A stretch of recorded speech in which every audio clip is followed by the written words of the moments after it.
નમસ્કાર વિદ્યાર્થી મિત્રો. તો આજે આપણે વિષય ગુજરાતીમાં ધોરણ 9 અને 10 માટે નિબંધ લેખનના મુદ્દાની ચર્ચા કરીશું. હું ભરતભાઈ નંદવાણા, પીપી સવાણી વિદ્યાભવન હીરાબાગ શાખામાંથી.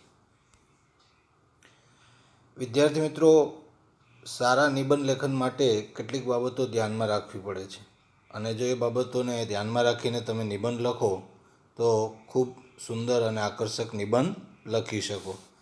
આમ તો લેખનનો અને એમાંય નિબંધ લેખનનો પ્રશ્ન દરેક વિદ્યાર્થી માટે ખૂબ મૂંઝવણ ભર્યો હોય છે અને અઘરો લાગતો હોય છે, પણ થોડાક મુદ્દાઓ ધ્યાનમાં રાખો તો આ નિબંધ લેખનનો મુદ્દો તમારા માટે ખૂબ સરળ બની જાય છે. નિબંધ લેખન કરતી વખતે કેટલીક બાબતો જે ધ્યાનમાં રાખવાની છે એની ચર્ચા આપણે કરીએ. તો એમાં પહેલી, આપેલા વિષય પર ઊંડાણથી વિચાર કરી તેમાંથી પોતાને સૌથી વધુ અનુકૂળ જણાય તે વિષય પસંદ કરવો. તો ખાસ બાબત વિદ્યાર્થી મિત્રો એ ધ્યાનમાં રાખવું કે તમને કઈ બાબત વધારે સરળ અને સારી રીતે આવડે છે એ બાબત ઉપર તમારે વધારેમાં વધારે ઊંડાણથી વિચાર કરી અને લખવા માટે પસંદ કરવો જોઈએ. બીજું, નિબંધને લગતા મુદ્દાઓ અલગ કાગળ પર નોંધી લઈ તેને યોગ્ય ક્રમમાં ગોઠવો. અને જે નિબંધ તમે લખવાના છો એના મુદ્દા આમ તો આપેલા હોય, પણ ન આપેલા હોય તો એના મુદ્દા તૈયાર કરી અને યોગ્ય ક્રમમાં ગોઠવો અને પછી એના વિશે વિચારી અને લખવું. ત્યારબાદ નિબંધની શરૂઆત આકર્ષક, સ્વાભાવિક, સચોટ અને સંક્ષિપ્ત હોવી જોઈએ. કોઈ અસરકારક કાવ્યપંક્તિ, સુભાષિત કે અવતરણથી પણ નિબંધની શરૂઆત થઈ શકે. તો ખાસ બાબત આ ધ્યાનમાં રાખવી વિદ્યાર્થી મિત્રો. પ્રસ્તાવના જે કહેવાય, શરૂઆત, તો એ શરૂઆત તમારી એવી હોવી જોઈએ કે first impression is last impression.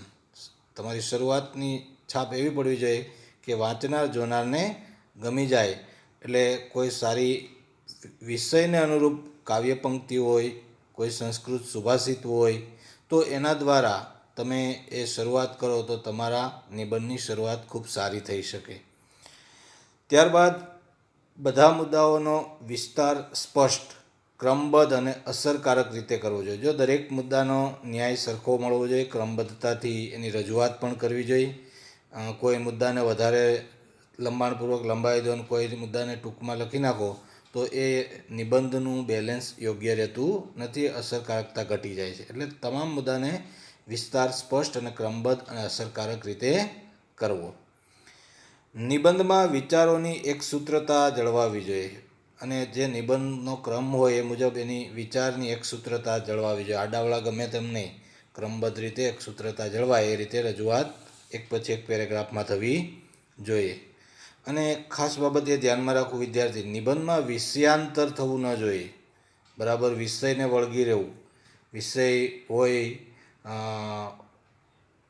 વર્ષા ઋતુ ને તમે લખો વસંત ઋતુ, તો એ વિષયાંતર થઈ જાય. એટલે જે વિષય આપેલો હોય એને વળગી રહેવું, વિષયાંતર ન થાય એનું ખાસ ધ્યાન રાખવું. ત્યારબાદ એકના એક શબ્દો અને વાક્યો ફરી ફરીને અથવા ફેરવી ફેરવીને લખવા ન જોઈએ. ઘણી વખત વિદ્યાર્થીઓ એવું કરે કે નિબંધને લંબાવવા માટે એકને એક વાક્ય શબ્દ વારંવાર લખ્યા કરે, પણ આવું વારંવાર પુનરાવર્તન ટાળવું અને ફરી ફરીને એકને એક શબ્દો અને વાક્યો લખવા નહીં. બને ત્યાં સુધી એના સમાનાર્થી શબ્દો વાક્યરચનામાં થોડોક ફેરફાર કરીને લખવાથી તમારો નિબંધ વધારે સારો બને. ત્યારબાદ ખાસ બાબત આ પણ છે, સુંદર અને સુવાચ્ય હસ્તાક્ષર. સારા અને મરોડદાર અક્ષર પણ નિબંધને તમારે આકર્ષક બનાવે છે. ઉપરાંત જોડણી શુદ્ધિ, ભાષા શુદ્ધિ વગેરેની ખૂબ કાળજી રાખવી જોઈએ. તો આ વ્યાકરણના મુદ્દાને ધ્યાનમાં લઈને તમે જોડણી અને ભાષા શુદ્ધિ પણ સારી રીતે, ખોટી જોડણી ન લખાય એ ધ્યાનમાં રાખી અને નિબંધ લખવો જોઈએ.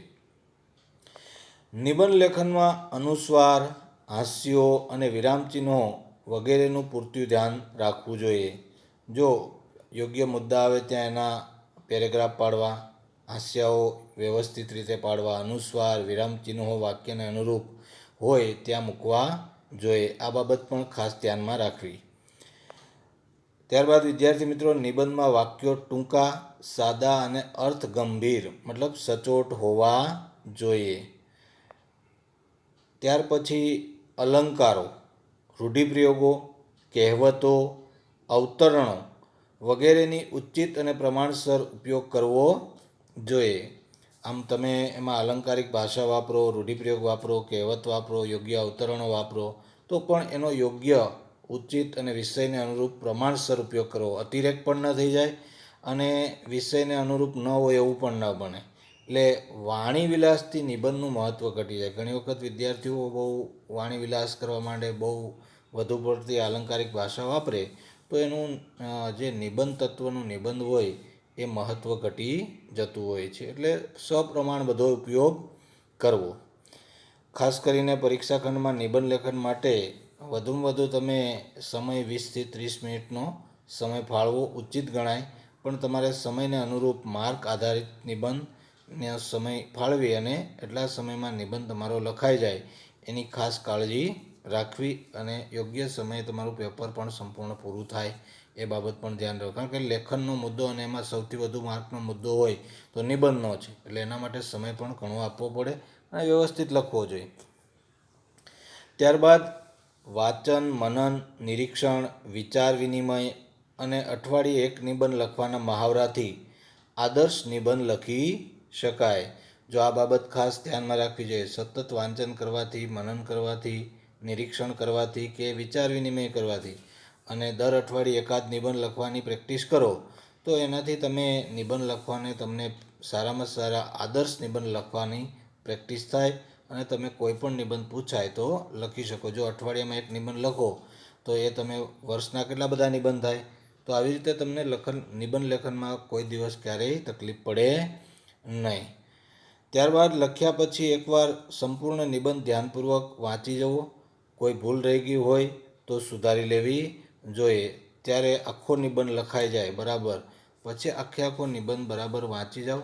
કોઈ જગ્યાએ જોડણી ભૂલ હોય, ક્યાંક ભૂલ થઈ હોય તો એ ભૂલને સુધારી લેવી જોઈએ, જેથી કરીને તમારો આગળ નિબંધમાં નજર ફરી જાય અને નિબંધમાં કાંઈ બાકી રહી જતું નથી એ પણ તમને ખ્યાલમાં આવી જાય.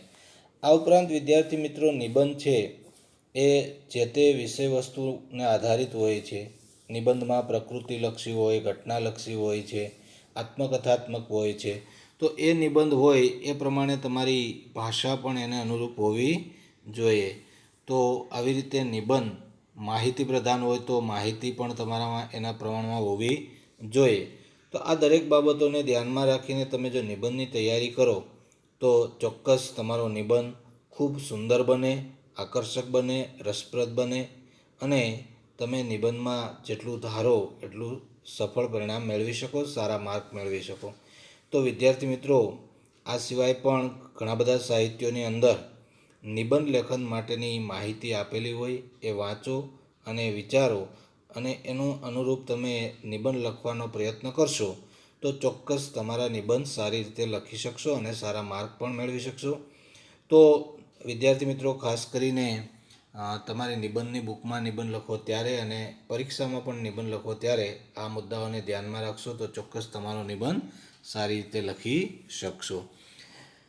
ધોરણ 10ના વિદ્યાર્થીઓ માટે આપણા પાઠ્યપુસ્તકની અંદર પણ આ માહિતી આપેલી છે માધ્યમિક શિક્ષણ બોર્ડના પુસ્તકમાં. ઉપરાંત એમાં લગભગ 30 જેવા નિબંધો આપેલા છે. તો એ પરીક્ષાલક્ષી અને અભ્યાસક્રમલક્ષી છે. તો એ નિબંધો વાંચજો, તૈયાર કરજો અને લખજો પણ ખરા. તેમજ ધોરણ 9ના વિદ્યાર્થી માટે આપણા પાઠ્યપુસ્તકમાં પાઠ કે કાવ્ય પૂરા થાય તો અમુક પાઠ કે કાવ્યમાં એ પાઠ કાવ્ય આધારિત નિબંધ લેખન આપેલા છે. તો એ નિબંધ તમારે નિબંધની નોટમાં લખવા અને એ વાંચી તૈયાર કરવા અને એવા નિબંધો વાંચવાનો પણ પ્રયત્ન કરજો. ઘણા પાઠ કાવ્યોમાં આપેલા છે. જ્યાં જ્યાં યોગ્ય નિબંધ લખવાનો થતો હશે તે એ નિબંધ તમારે નોટમાં લખવો, નિબંધની નોટમાં. તો વિદ્યાર્થી મિત્રો, હું આશા રાખું કે આ નિબંધ બાબતની માહિતી તમને સમજાય હશે અને ચોક્કસ તમને આગળ નિબંધ લખવામાં મદદરૂપ થશે. જો આ મુજબ લખશો તો ચોક્કસ તમને સારા માર્ક મળશે અને તમારો નિબંધ પણ આકર્ષક બનશે, રસપ્રદ બનશે અને સારી એવી તમને સફળતા પ્રાપ્ત થશે. અસ્તુ. આભાર.